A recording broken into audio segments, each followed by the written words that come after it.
Hey everyone, it's Friday. You know what that means? It's time for the Locked On Sports Minnesota Roundtable. No, that is not Sam Ekstrom down there. That is Brandon Warren from Locked On Twins. He's going to join us today in the Roundtable. Of course, as always, I got Luke Inman. I got Reggie Wilson from Care 11, the big power forward. Speaking of power forwards, and I'm Ron Johnson, by the way. It's basketball day. It's Friday.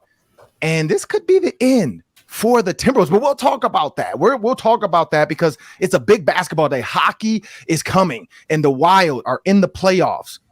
But are they cursed? Because I know there's some stuff in here about curses, and we're going to talk about this later. Minnesota, as a sports town, are we cursed? But I want everybody to remember, this episode is brought to you by FanDuel Sportsbook, the official sportsbook of Locked On. We are trying to make every moment more. Just visit FanDuel.com/Locked On to get started today. Hey, if you want to parlay, I'm going to say go with the Timberwolves. They're at home.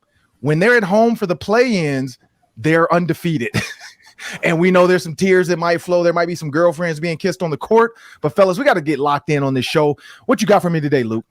Yeah, well, Ron, we got to talk about this new S2 cognition test everyone's buzzing about. Is this just a glorified Wonderlic test, or did the NFL find something special here that maybe changes the way we look at the scouting process? We'll break it all down. Yeah, and look, Kwesi and KLC are the masters of saying a whole lot, but not saying much at all. But we'll get into what they had to say about Dalvin Cook and the quarterback situation. Twin starters are first in innings per start, second in ERA, second in OPS against, and third in strikeouts per 9 innings. We're going to dive into how sustainable this hot start is for Twins starting pitching. Twins pitching. I don't think we've ever talked about that one in Minnesota. And of course, like I said, people, we got to talk about this basketball. It's going to be a spicy basketball game tonight. It's my daughter's birthday party tonight, so I'm going to be watching the party, watching basketball, watching the party, watching basketball. I don't know what you guys are going to be doing, but that's my goal tonight, to make sure I'm dialed in to, is Rudy Gobert going to come back and play? But we'll talk about that. But remember, you can find Locked On Sports Minnesota now on Amazon Fire and Roku. Wherever you get your TV device, if you have an Amazon Fire or a Roku device, just go to it. Go to your apps, search, and put in Locked On Sports Minnesota. When that pops up, just download it right there to your TV. You can get all of our videos, all of our shows. You can see Brandon Warren's beautiful face as well as his newborn babe in the background, people. So you're going to want to make sure you download the Locked On Sports app on Amazon Fire and your Roku TV. Let's jump out there. Let's go with you, Luke. S2 cognitive tests. What's going on in the NFL with that? Just to sum it up, or I guess dumb it down into one sentence, this new S2 test measures a player's cognitive capacity as it relates to high-speed decision-making. And I was listening to Peter Schrager, who had one of the co-founders on his show a few days ago, and the guy described it in a nutshell here, guys, as a 45-minute test where basically you sit in front of a specialized gaming system that's specifically built for millisecond precision and object tracking. And why that's important is obviously in football, you have to keep track of multiple objects on the field all at the same time. So this can be used for any player, but I think specifically it helps positions like quarterback and safety. That's where you really maximize this test. Guys who have to quickly scan the field and process a lot of moving information in just a few seconds. That could be super beneficial. And in this interview, the Schrager interview, also, this guy mentioned specifically how basic lab testing from the past before, they would have a player track maybe 3 or 4 objects for 10 to 15 seconds at a time. But that's not how real football works, right? A standard play is 3 to 5 seconds on average. And that's where they got a little bit more sophisticated because they duplicated how many objects are on the screen at any given time that a quarterback or, again, maybe a safety is going to have to dissect, and then measured how quickly cornerbacks and wide receivers move across the field, and they put that on the screen in these quick little 2-5-second increments. So I know everyone's heard by now, Brock Purdy, he crushed this test last year. Obviously, it didn't move his draft stock much because he still goes with the very last pick in the draft, Mr. Irrelevant. But once we saw him on the field, the guy balled out. So now you've got some people here, Ron, taking this thing almost as the gospel now. It's the new hot thing. The pessimist in me says there's been tests like this around for years and years, and this sounds like a glorified Wonderlic test at its core. But a lot of people actually think the NFL may have found something here that could change the way we look at the scouting process. For me personally, I think it's too soon. It's too early to tell, too small of a sample size to really put too much stock into this thing and alter anyone's, draft decisions on this one test alone. There's just not a lot of info out there yet. But I'm curious what you guys think. Ron, you've played in the NFL. Does this pique your interest at all? Or are you in the let's wait and see category? Or are you kind of on the fence 50-50? What you got, Brandon? Well, I just need an x-ray machine to know if a guy's got that dog in him, and then I'm good to go. No, I like anything that is a data point. I'm sure that there are positions it matters more for or less for. You see the benchmarks on the Wonderlic for quarterbacks you probably want higher. And sometimes it doesn't always tell you that much. Frank Gore had a pretty low Wonderlic and ended up being one of the longest running backs of the last 20, 30 years. So it's all got to be taken with a grain of salt in the sense that there's not that much of a sample size. But when it's what you can speak to with that Brock Purdy score is basically, there's maybe something that's being uncovered here or unlocked here that scouts or whatever weren't picking up before. So I think more data is good. I think more data is better, but we just have to take it very, very carefully. Yeah, this is what I say. The Wonderlic test is stupid. I understand it. Tell us how you really feel, Ron. We took it. We joked about it the entire time. I remember Rohan Davey and Kelly Campbell joking with each other like, yo, what's the answer to number 7? We all had different tests at the combine. I remember Riche Caldwell, receiver from Florida. Mm-hmm. Him and Jabbar Gaffney, same thing. Two of the not smart receivers I've ever run into in my life. And so they joked about it. I think one of them got like a 1. Literally, they answered one question and they walked out the test. Don't you get like 3 points for putting your name down? Nope. It's all test. So that's the whole old joke about the Shaquille O'Neal blue chips. And I think that's only on like the SAT or something because Shaquille got his name wrong. But when you look at this test, honestly, the Wonderlic for me, it's a basic school type test. But there's the thing, you could be the dumbest person in the world when it comes to like, how many dozen footballs do you have on the field right now? If I say you have 24, well, that's 2 dozen because I'm quick at math. But some guys don't know what a dozen is. The thing is, I don't ever say take a dozen steps and run that out route. And that's why so many people hate the Wonderlic test. The New York Giants had a long test, and theirs is similar to this S2 test. But there's a thing, and I'll give you the 9 things. Perception of speed, search efficiency, tracking capacity, visual learning, instinctive learning, decision complexity, distraction control, impulse control, and improvisation. This really is a glorified quarterbacks test. And I get it. You're trying to figure out what quarterbacks have what, but I guarantee if you were to give this to Tom Brady when he came out of college, I'm not sure how well he would have done on some of this stuff because he wasn't that guy yet. So I get it. It's always good. Like Brandon said, it's good to always have extra tests, but I think sometimes these scouts, these GMs, they're just trying to find more ways to unqualify some people and qualify people they really think they should draft. And then when it doesn't work, they can say, oh man, the S2, they were great on it. I don't know what happened. Yeah, dude, you didn't watch the tape. So, but we're going to move on to that. Speaking of watching the tape, Dalvin Cook. I mean, if you watch Dalvin Cook right now, he's putting a lot of stuff out there on social media, just retweets, like, Justin Jefferson and Dalvin Cook being the top duo. He's retweeting that. The Vikings' new offensive look, can they run the ball more? He's retweeting that. But then, people ask Kwesi, hey, is Dalvin Cook going to be here in 2023? And he was not definitive in his answer, meaning most people will say, like, the Packers, yes, I want Aaron Rodgers back. Please come back, Aaron, please. But he doesn't want to come back. They're not doing that to Dalvin Cook. And they said communication is constant, meaning we could trade this dude to get a 2nd round pick or a 1st round pick if somebody's willing to, which they're not, but maybe a 2nd round pick, maybe a 2/3. Who knows what Dalvin Cook is worth out there? Because when you have 5 draft picks and you have Kene Nwangwu and you have Alexander Madison, you're like, look, can we get through this season without a high pay running back and maybe get some more draft picks up this roster out? I don't know. But Reggie, what are your thoughts on this kind of cloak and dagger by KOC and Kwesi? Man, like they had a nice long presser yesterday, and these dudes are highly skilled at saying a lot but saying nothing. Like it's just like going through all these processes. We got a lot of different strategies, and there are a lot of different things that you want to see and want to do based on if this number of things happen, and it's just like, well, like you're just talking at me and I don't know what you're saying and I don't understand. You're not like helping me really understand what your thought process is. And maybe that's the goal there. They did the same thing when it came to talking about Dalvin, talking about Za'Darius, and talking about a possible quarterback of the future. It was just very vague. And it doesn't make you, I guess when you're not definitive, like they were not yesterday, it makes you think like, okay, yeah, like everything's on the table. But honestly, like they still have some moves to make sure the cap is where it needs to be to even sign this upcoming draft class. So like we know that something has to be done, whether it's like draft night trade or something like that. Like something has to be done. So I think they're just not trying to tip their hands much on what they plan to do, but they have some decisions to make. And it was just interesting to hear they pretty much said the same thing about Dalvin and Za'Darius. I do believe that they probably would like Za'Darius back. I have no idea what they feel about Dalvin because they just don't say anything about like his long-term longevity. They say, you know, he and Alexander Mattison yesterday, they said he could be a complimentary back, you know, to the other.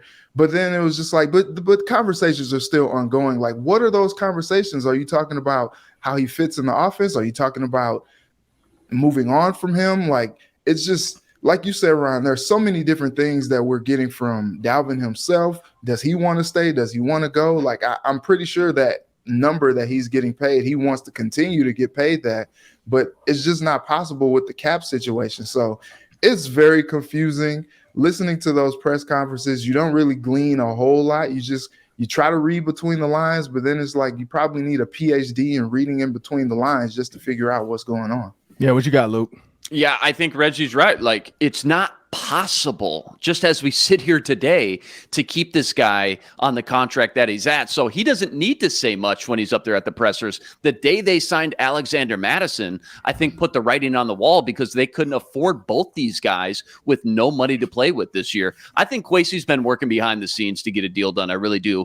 And is very close to making something happen. He may just be waiting until draft weekend to finally pull the trigger. And I get it. Like, the running back market is so watered down in the NFL now. It's oversaturated, but I still promise you, if you're a playoff ready team in this Super Bowl window and you need a running back like teams like the Chargers or the Bills, or maybe even the Bengals, by the way, if they move on from Joe Mixon, which sounds like they could, if you're one of those teams and you find out Dalvin Cook, one of the top 5 running backs in the league, can be had for a fairly cheap draft pick, as a GM and a coach, you're 100% going to be in the market on that. So I think Kwesi has a deal done already in writing with someone. As we get closer to the draft, we're going to see a little bit more how that all unfolds. But it's not a question of if at this point.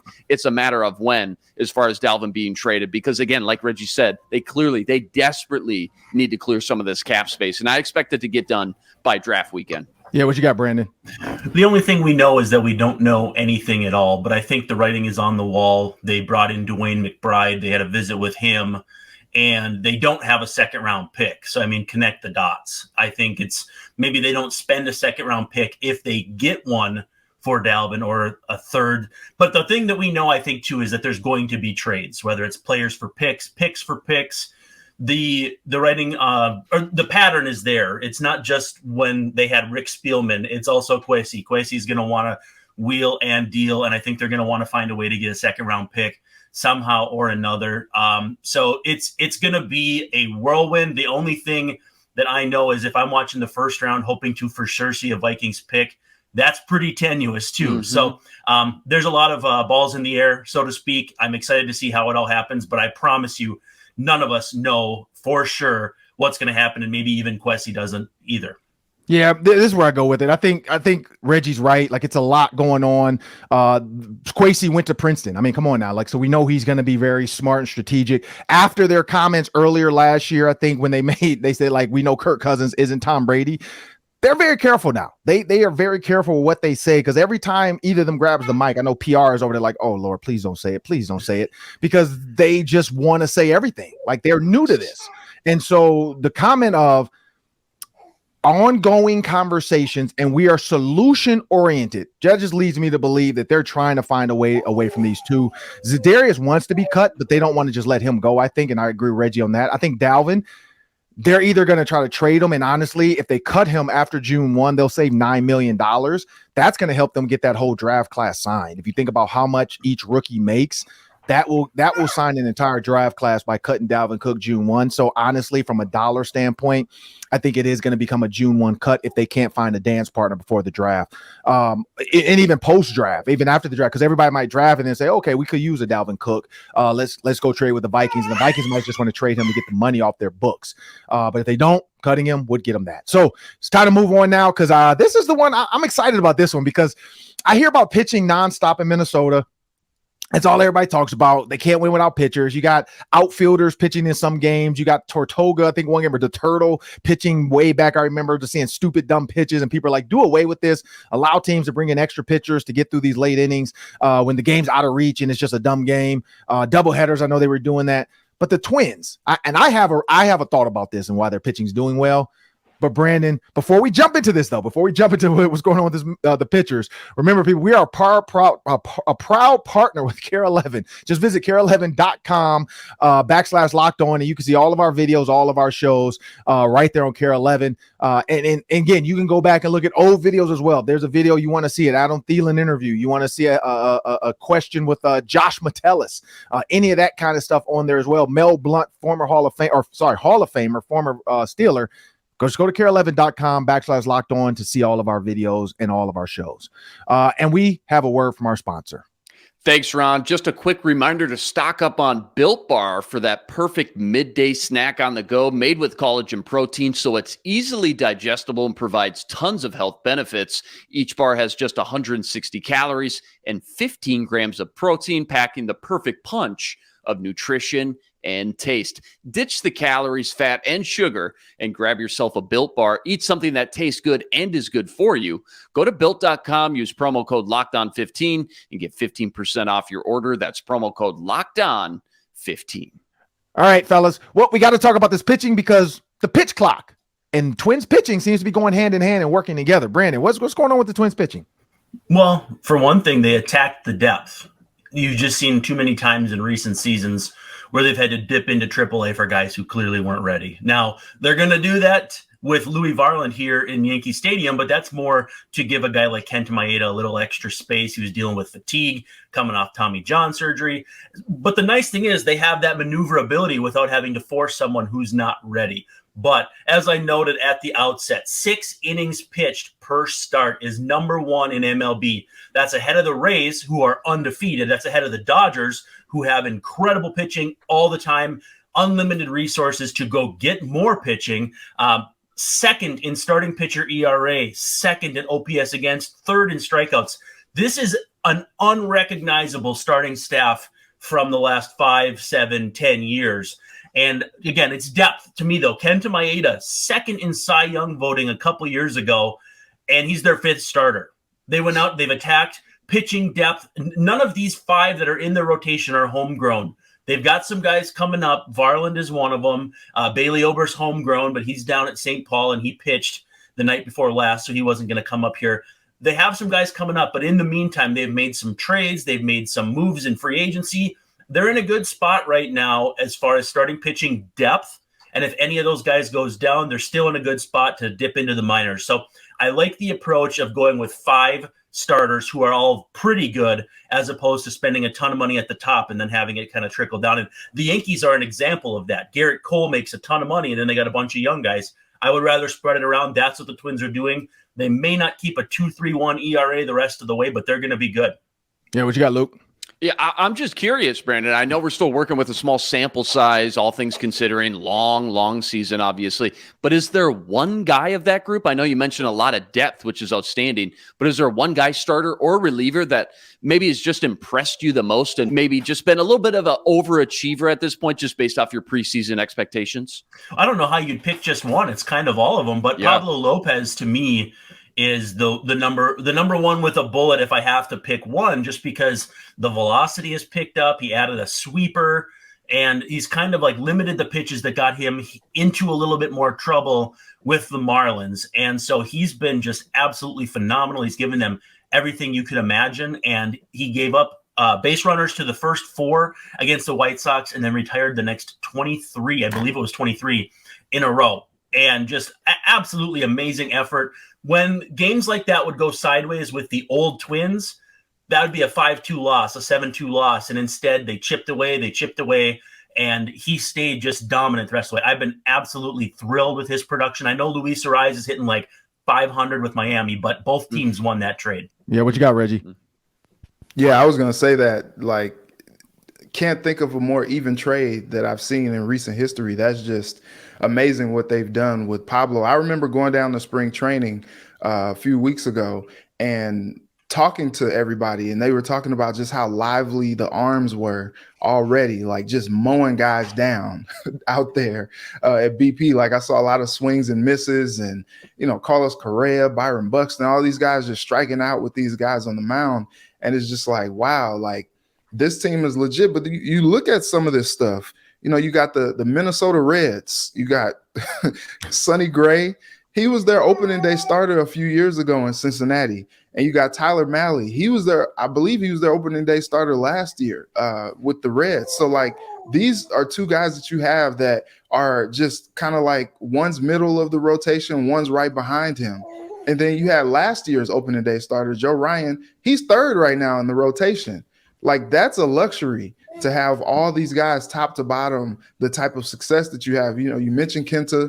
He's working his way back. Last start was a little shaky. So he's going to be okay. But like you said, to have the depth of having Bailey Ober, who could have very well made the roster to start the year, and then also Louis Varland coming up as well, like, they have the type of depth that you would see in a team that could make some noise this year. I think that starting pitching, Rocco talked about how they're going to anchor this team. We saw Joe Ryan go 7 innings last night. They're expected to go deeper into games. And I think that's going to be something that is going to be a strength for them, especially if the bullpen runs into some struggles just like last year. If you got guys going 7-8 innings a night, and each night you basically almost have like an ace out there on the mound, like, that's pretty scary. Yeah, what you got, Brandon? Yeah, how's this for a statistic? Last year, 3 times in 162 games, they struck out at least 10 batters. They've already done that 4 times this year. Wow. Yeah. That's Wow. crazy.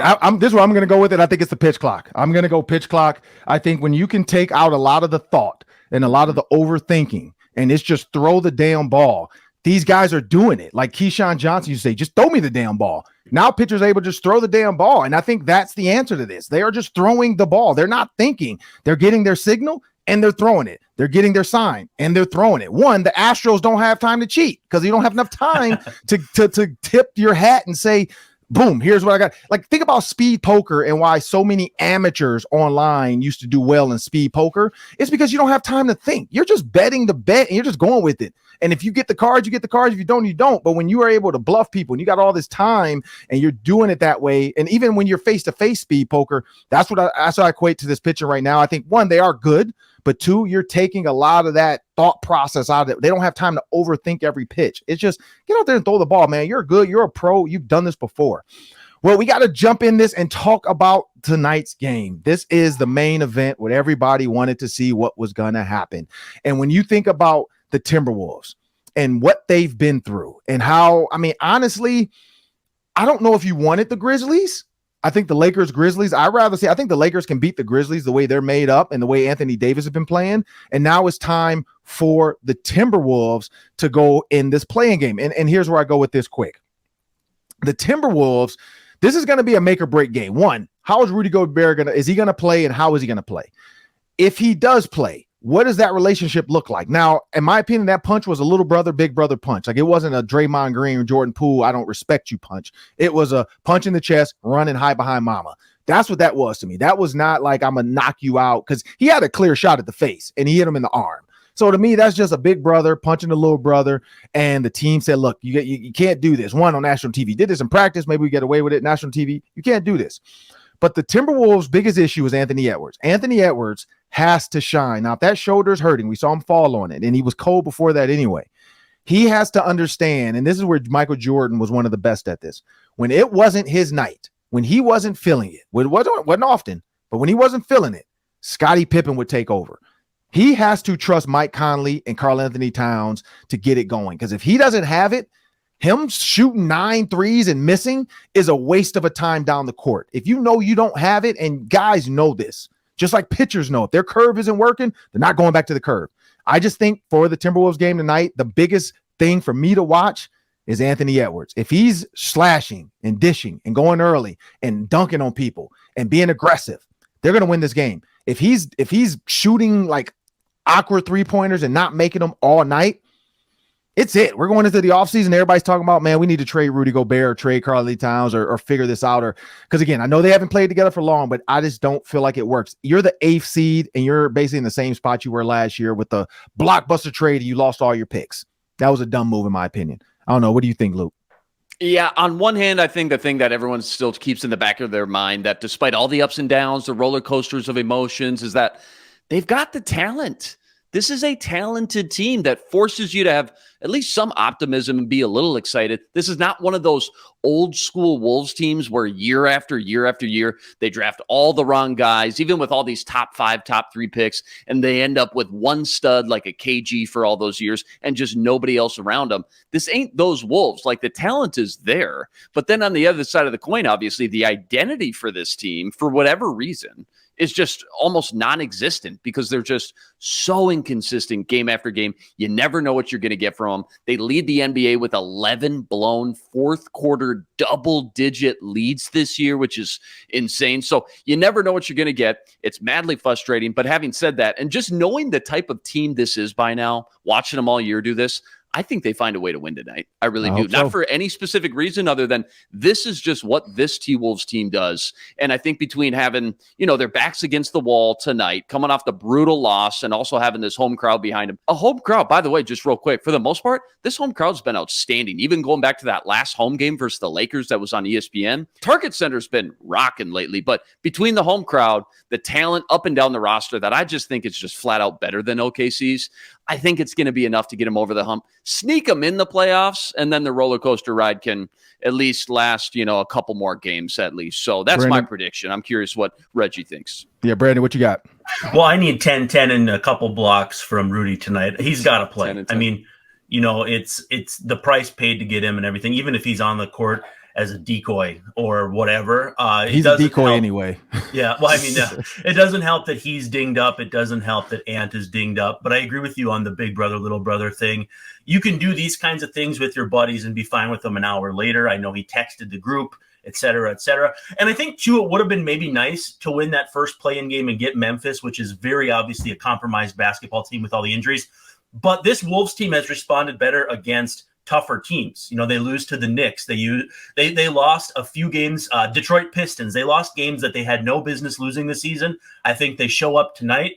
And if they can shut down SGA and they can glue somebody to the court like we got last year, I think they got a real chance. But again, this is going to look like a very, very big disappointment if they don't make it. The only reason I liked the Gobert trade is if you are good enough in those years, you can give up picks in the 20s out of the lottery.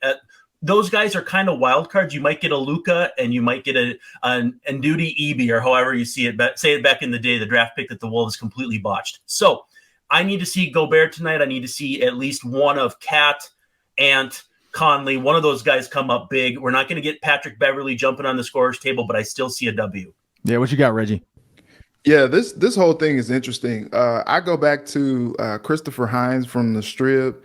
He tweeted, Friday night, one team has its entire future in front of it. The other can't afford to waste a year without getting in the playoffs because of all it gave up and the age of its starters. No pressure. And it was just like, well, when you put it like that, yeah, that's it. You got the Thunder. Chet Holmgren's been out all year with the broken foot that he got trying to, block LeBron. And it's crazy because they are a team that's ascending. Sam Presti does it again. The Wolves, Tim Connolly, that trade was so knee-jerk. I was talking to John Krasinski about it yesterday. We were over at the Mayo Clinic Square talking to the Timberwolves, and he was just saying, like, this trade is gonna go down as just something that will haunt probably Tim Connolly for the rest of his career, because it was kind of like a knee-jerk reaction, in my opinion, to, they couldn't grab a lot of boards against Memphis. They felt like they needed to do something to help that. And Rudy hasn't been the guy that, they brought him over, 3-time defensive player of the year, all that. He hasn't been that guy this year. And it's funny you brought up Ron. He's been a decoy a lot. Like, he may be a game time decision tonight. Last night we were like, hey, if the game was tonight, would you play? He was like, I would try. He's like, I can't really move how I like to move out there. So you say 10-10, Brandon, like that would probably be a blessing for the Timberwolves if he does play, if he's able to go out and get that, because he's so limited with that back injury that he has. So it's a very interesting space for the Wolves to be in, because it's only delaying the inevitable. If they win tonight, it's only delaying the inevitable. They're going to have some decisions to make in the offseason about what to do, because like you said, Ron, they were in this position last year. You make that big trade, give up all those picks, give up all that depth on the bench, seeing them shine with the Lakers, and now all of a sudden these guys are in the same position as they were last year, and you're supposed to be better. Meanwhile, Walker Kessler got that one vote keeping Paolo Banchero from getting unanimous Rookie of the Year. So that's interesting. Walker Kessler, they could have kept him. They didn't. He's been shining in Utah. They could have kept their picks. Yeah, I mean, with the Timberwolves, like I said, I think everybody's right on this one. Rudy Gobert has to play. It's like Zion Williamson. He could have played, and he didn't play, and their season's over. I feel like it's going to be the same. If Rudy Gobert doesn't play, I don't know. And again, the Thunder are not what the Lakers are. And so when you watch the Thunder play, I feel like the Pelicans lost that game versus the Thunder winning that game, even though, what is it, Shea Alexander-Gilchrist or Gilchrist-Alexander, he's legit. Like, he can't shoot threes, but the kid can score. And that's where I think Anthony Edwards needs to watch his game even to say, this dude had 32 and only shot a couple threes. Like, don't forget about Lou Dort. And he just gets to the basket. So this is a young team and you're right, Reggie, when Chet Holmgren comes back, this team could be pretty good, because now they have a legit big man scorer who can shoot from the outside. So the Thunder could be a team that's looking at the 6th seed next year with no problem, and they're going to get some more draft picks. So, but we'll see. The Jazz might end up drafting 27 people in the next 4 years and just kill everybody. Let's move on. We got some quick ones, fellas. We got about 4 to 5 minutes left. This is going to be the fast-paced game, 30 seconds per answer. We're going to get these out here. Let's jump out here with this one now first. Odell Beckham signs with the Ravens. Odell Beckham is now a Baltimore Raven. Everybody's claiming now puzzle pieces are about to start falling, because, of course, they know Odell could have went to the Jets, which might have helped entice Aaron Rodgers over. He could have went to the Packers to entice Aaron Rodgers to stay. Could have went to the Patriots. He is now a Raven, which means Lamar Jackson staying put. So now what does this mean for the rest of the league? And also, does this show faith to Lamar for the Ravens that, hey, look, we want to get you a deal, man. We just got to figure out how to make it work. I'm going to start with you, Luke. Yeah, I think 2 months ago I said Lamar Jackson never going to play another down for the Baltimore Ravens. After this signing, I don't think he gets the long-term monster deal that I think he was hoping for and the rest of his team was hoping for. But I think he is going to play with the Ravens this year, maybe one more year in 2024 on that exclusive franchise tag. They're going to roll it out with OBJ and see if they can maybe go on a little mini Super Bowl run here with OBJ. But I don't think they're going to have the money at this point now to give him that long-term extension. What you got, Reggie? Yeah, I mean, he said yesterday it wasn't necessarily an indicator that Lamar is going to come back. But, I mean, look, God bless Snoop. He made the Pro Bowl. But he's not trying to catch passes from Snoop Huntley. Like, he's trying to catch passes from Lamar Jackson. And I have just been on record saying, like, I didn't think Lamar was going anywhere. There's nobody that is willing to pay what he's looking to pay. Either he goes back or he just doesn't play. But I think he wants to play. And now that they got him a new shiny weapon, I think he comes back and he plays this year, and then they see what happens from there. What you got, Brandon? I think the money was just too good. I'm not convinced Lamar's coming back. And I think that if I was to expect a team to swoop in, I still think Detroit could do something. If that's the case, I don't think they'd roll with Snoop either. I think they'd draft somebody. But with that said, I still think the best fit for Lamar Jackson is there. You've got a dynamic duo with Odell and Rashad Bateman. You've got Mark Andrews catching passes. That could be a very good offense. But at the same time, I am a little less convinced than the rest of you that Lamar's coming back. I still think that contract, you look how much they've committed to OBJ, a guy who's been devastated by ACL issues. I think the money was just too good to pass up. I think when you look at the Ravens, a lot of people have come out and said, we don't want Lamar, the Lions being one of them. So I don't know if he would even go there at this point, the way Dan Campbell acted towards him. There's a lot of teams, and maybe this is some backdoor because we know owners now have burner phones. That's been told. Arizona Cardinals are on record. We had burner phones talking to our GM when we weren't supposed to. He was supposed to be suspended because of illegal activities or DUI, I think is what he got or something. And we were still talking to him, though. We had burner phones. Our owners said, hey, here's burner phones. Go talk to them. So we know the owners can communicate to each other. There is collusion in the NFL, just at what level. Speaking of collusion, we're going to move on to the Washington Commanders. They are now going to be purchased for $6 billion.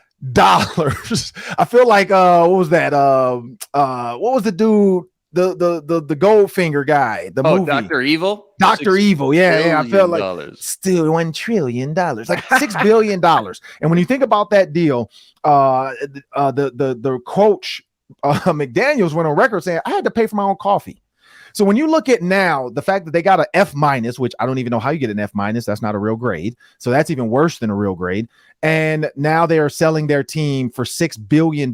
Magic Johnson being a part of this owners group, which for me, that's huge. An African-American being a part of an NFL ownership and having real stake in it, also was with the Los Angeles Dodgers, and they won a pennant. So do you think this helps the Washington Commanders now start to land free agents? When you look at Doug Williams being more in the facility now, Deron Payne just showed up. Doug Williams was there to greet him. You got Magic Johnson going to be in the building. Does this bring hope back to that DC area now? I'm going to start with you on that, Brandon.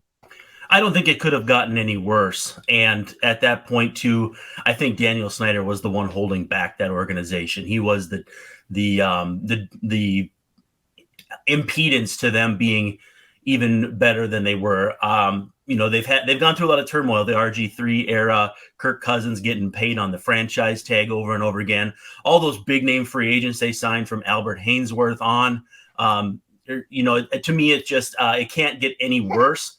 And there's going to be new competition for the worst ownership group in the NFL. But it's certainly going to be good for not only Washington, but I think the NFL at large to get Daniel Snyder out of the game. I know before I move on to Luke, I'm looking forward to, because Santana Moss literally just texted me because I know we were talking about getting him on the show. And so Santana Moss is going to join me. He is a Commander. He does do all their stuff. He's one of their legends. So I'm interested to see what he thinks about this $6 billion in this ownership group. I kind of talked to him already, so I kind of know, so I'm not going to tease on his thoughts on this. But I know there's some stories because he and I were teammates for a short bit, and there was a helicopter involved. There was the owner, Daniel Snyder, pulling up to practice on our practice field with a helicopter. I'm not going to tell the rest of that story. We'll have Santana Moss tell it because it is the funniest. I've been a part of 3 different teams, never seen an owner pull up on practice with a helicopter and just take over practice. But that's a different story. Luke, what are your thoughts on this $6 billion deal? Yeah, I'll keep it short and sweet. I mean, like Brandon said, they were at rock bottom for nearly 3 decades, if not longer. It feels like they've been the dumpster fire of the league. No one wants to play there. The fans are sick of it, but now there's a breath of fresh air coming in, a chance to finally hit the reset button. I think if the fans can just stay a little bit more patient, because it takes a few years to build a roster up from ground zero, I think they have a chance to be competitive again sometime in the near future. Reggie, what you got? Look, man, I am just thrilled for Magic Johnson. This dude has got in on the Dodgers. He's got the Los Angeles Sparks. He's got LAFC, and now he's in on the Commanders as well. And what is cool about this ownership group, Josh Harris owns the 76ers. Mm-hmm. He has been known to go for it. You know, you had the whole like trust the process era, but then like he brings in Doc Rivers, brings in Daryl Morey, trades for James Harden. Like he's not afraid to go after it and do what he has to do to get his team competitive. And so if he brings that same thing over to Washington, you may see a very successful product on the field, or at least, you know, something higher than an F on the Players Association ratings. Like, but one thing about Daniel Snyder, he bought the Washington football team for $800 million.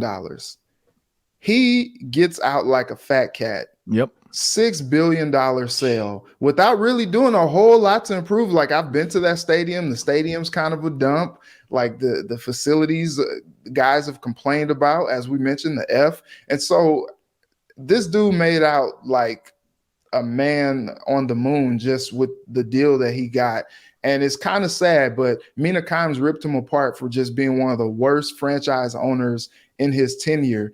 But somehow he still kind of wins here. Yeah, and that's what I'll say. For the owners that came in, because he is the majority, there's some minority owners that own, I think, 41% or something like that. I forgot what their ownership group is. But if you're one of the owners, because I know there's one guy in there that had $200 million into it. I think he was like 20% stake. $200 million. He is now walking away with $1.2 billion.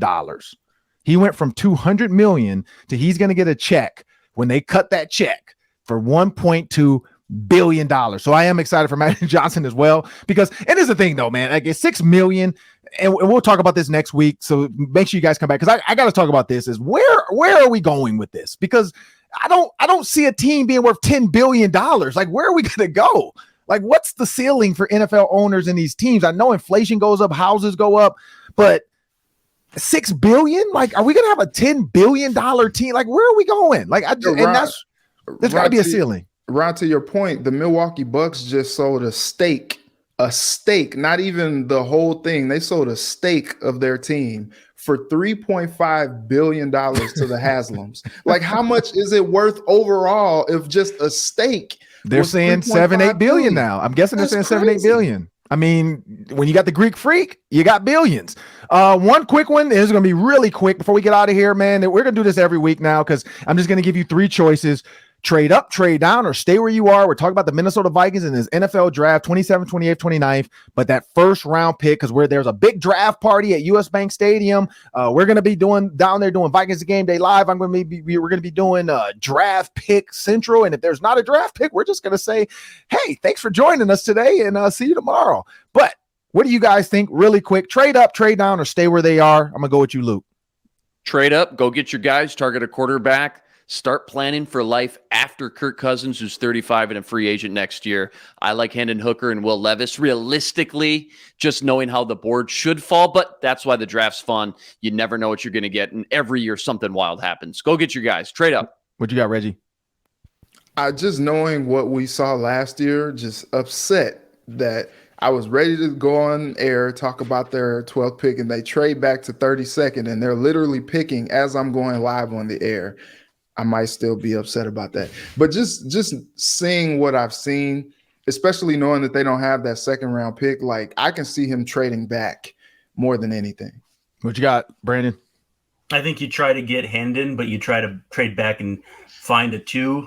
Hendon is the perfect option to redshirt under a final season of Kirk Cousins coming off the ACL. I know you need corner or defensive help across the board. You could look to a second wideout under JJ. But at the end of the day, if you don't have a quarterback, you don't have anything. And so I'm looking for a quarterback. I'd like to get one of the big guys. I don't know if I consider Hendon quite there yet. I like Anthony Richardson. But with that said, we'll see who falls. There's always going to be a prospect that we see fall. And I'm with Luke, GGYG. Go get your guys. He's been preaching that for years. And you may not have to go anywhere, though. But I do think they trade back. I'm leaning trade back and finding either another second or a second pick or another third. Yeah, I'm a fan of trading back as well. I know everybody's going to hate it. It's probably going to happen. I'm pretty sure they're going to trade back. But you look at Hendon Hooker, 58th ranked prospect right now. He's not jumping up higher on anybody's draft boards. There are some rumors out there, but I think people are just creating these rumors to create trade opportunities for teams that want them, like the Minnesota Vikings. But Minnesota doesn't have any trade capital, so it's a dumb rumor. But when you look at the other guys, cornerbacks specifically, there's a lot of late cornerbacks as well that you don't need. Now, unless Joey Porter Jr. is going to fall to you, which I don't think he is anymore, because you see a lot of teams now reaching out saying maybe the Lions should replace. They just traded Jeff Okudah to the Falcons, so maybe they should trade to get. They traded him, and so maybe they should draft Joey Porter Jr. to replace him at 6'3". So Joey Porter Jr.'s stock is rising, so I don't know if he'll be there anymore at 23. So if he's not, trade back. Go get you a corner in the second round, or get Hendon Hooker in the second round and get a corner in the third round, because you already have Byron Murphy, who is positionless. He can go in the slot. He can play outside. He can play left, right. He can travel with the receiver. And so I think they have their guy there. You just got to find another guy. Again, the Caleb Evans is going to come back healthy. We know he's good mentally. He has to get it together, but he's healthy and he's good. And you have Harrison Smith back there. So at the end of the day, I think it is a trade back, but we'll see. Because we don't know what Kwesi's going to do, because this dude is an analytics guy who doesn't believe in analytics. So, I don't know what that even means. He's an analytics guy, but he says, I don't follow the analytics. I really don't know what that means. And I agree with Reggie. We do need a PhD just to understand what he's saying sometimes. But I'm Ron Johnson. That's Luke Inman. That's Brandon Warren from Twins, Locked On Twins. Sorry, the baby threw me off. It's a great baby, though. Hey, great baby. In my Kevin Hart voice, it's a great baby. The great baby pooped on the floor. It's a great baby, though. That's Brandon Warren from Locked On Twins, and that's little baby Brandon from Locked On Babies. If you want any baby talk, just go to Locked On Babies with little Brandon Warren. And that's Reggie Wilson from Care 11. I want to thank you guys for joining us. Thank all the everydayers, the people that continue to watch, talk to us, tweet, download. Every time I run into people and they make a comment about we said something on the podcast, I really appreciate you guys. Seriously, I am not afraid to talk to you about that. So continue to do that. It's awesome to hear when you say, I can't believe Sam said that, or I can't believe Reggie really believes that. I love when you guys do that. So continue to stop me in public. I am fine with that. I'm Ron Johnson, though. This is Locked On Sports Minnesota, and I hope you guys have a great weekend.